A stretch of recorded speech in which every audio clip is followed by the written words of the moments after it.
Hi hello good morning. ഇന്നത്തെ recipe എന്ന് വെച്ചാൽ ഞാൻ തയ്യാറാക്കാൻ പോകുന്ന ഒരു തണ്ണിമത്തൻ ജ്യൂസാണ്. അതിനൊരു പച്ച തണ്ണിമത്തനാണ് എടുത്തേക്കുന്നത്. അത് നല്ല മധുരമൊക്കെ ഉള്ളൊരു തണ്ണിമത്തനാണ് എടുത്തേക്കുന്നത്. ഇതാണ് ഇന്ന് ജ്യൂസായിട്ട് തയ്യാറാക്കാൻ പോകുന്നത്. ഇതിൻ്റെ പകുതി എടുക്കത്തുള്ളൂ, പകുതി നമുക്ക് കട്ട് ചെയ്തെടുക്കാം.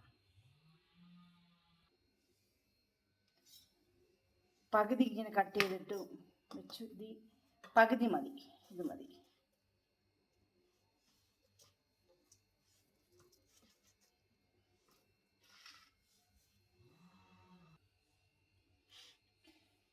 തണ്ണിമത്തനൊക്കെ കട്ട് ചെയ്ത് വെച്ചു. ഇതേപോലെ പീസാക്കി. അരിയൊന്നും കളയുന്നില്ല. അരിയൊക്കെ ഇതിനകത്ത് കിടക്കട്ടെ, നമുക്ക് ജ്യൂസ് അടിച്ചെടുക്കാം.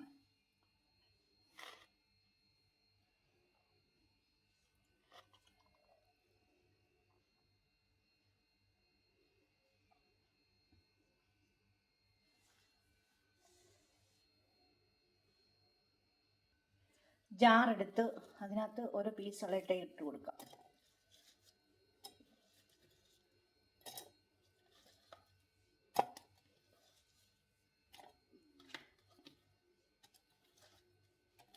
ഇത് രണ്ടായിട്ടിട്ട് അടിച്ചെടുക്കാം. കുറച്ച് ബാറ്റി വെച്ചിട്ടുണ്ട്, കുറച്ച് ഇതിനകത്തിട്ട്. മധുരത്തിന് ആവശ്യമായ ഒരു സ്പൂൺ പഞ്ചാര ഇടുന്നു. ഒരു ഏലക്കയും കൂടി ഇട്ടിട്ടുണ്ട്.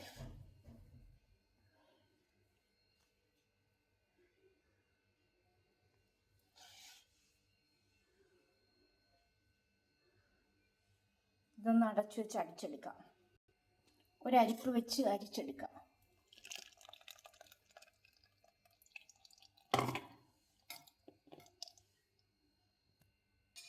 സ്പൂൺ വെച്ച് അരിച്ചു കൊടുക്കാം.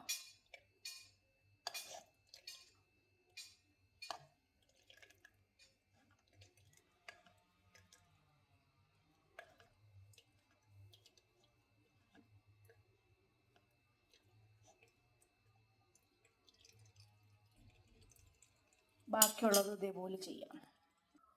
അങ്ങനെ ജ്യൂസ് എല്ലാം അരിച്ചെടുത്തിട്ടുണ്ട്.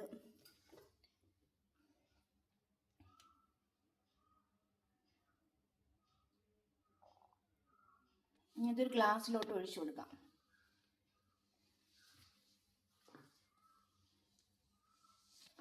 നമ്മൾ ചുമന്നിരിക്കും അപ്പം നല്ല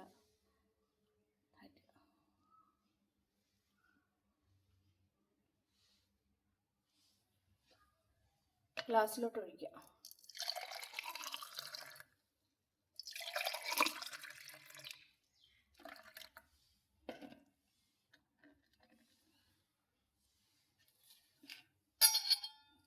ഇതിനകത്ത് ഇച്ചിരി ഇട്ട് കൊടുക്കാം.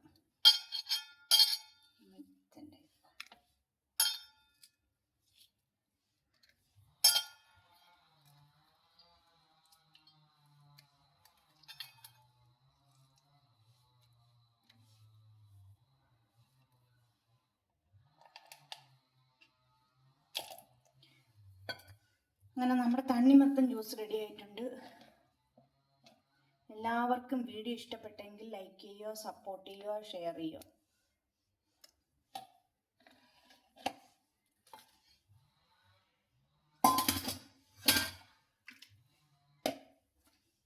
ഇതിപ്പോൾ ചൂട് സമയമല്ലേ, ഇങ്ങനെയുള്ള ജ്യൂസുകളൊക്കെ കുടിക്കുന്നത് നല്ലതാണ്. എല്ലാവർക്കും ഇഷ്ടപ്പെടുന്ന ജ്യൂസ് തണ്ണിമത്തൻ്റെ ജ്യൂസ്.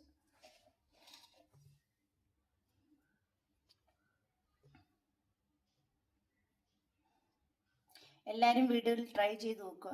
വലിയ ചേരുവയൊന്നുമില്ല തണ്ണിമത്തൻ. ചില ആളുകൾ ചില കാര്യങ്ങൾ ചേർക്കും. ഞാനിതിനകത്ത് വലിയ ചേരുവയൊന്നും ചേർത്തിട്ടില്ല. ഒരു ഏലക്കായും കുറച്ച് മധുരവും തണ്ണിമത്തനും എടുത്തിട്ടുള്ളൂ.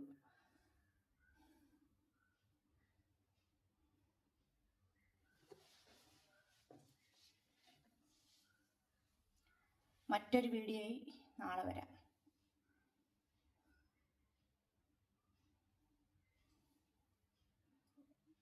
എല്ലാവരും ട്രൈ ചെയ്ത് നോക്കുക.